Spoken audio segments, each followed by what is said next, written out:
Section 2. Watch Industry. The history of watchmaking.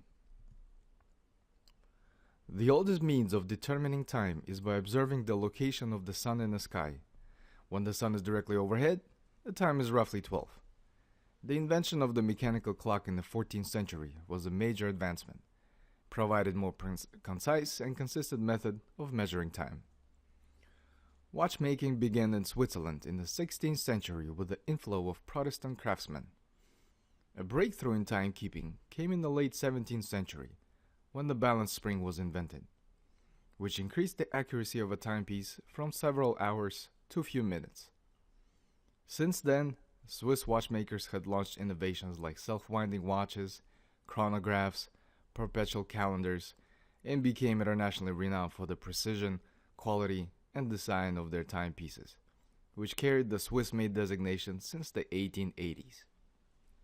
In the early 20th century, wristwatches used during the World War I surpassed traditional pocket models, while the Swiss consolidated their production to weather the Great Depression.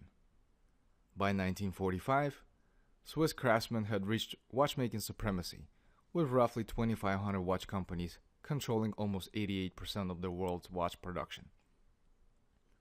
The watch industry beyond 2010 saw in the global watch market estimated at 1.2 billion timepieces produced in 2010. Together with iconic luxury brand Rolex and multi-brand watch stables Richemont and LVMH, the Swatch Group was among the leading players in Swiss watchmaking, estimated at 39 billion Swiss francs by retail value. Other Swiss brands, such as Patek Philippe or Breitling, were relatively small players.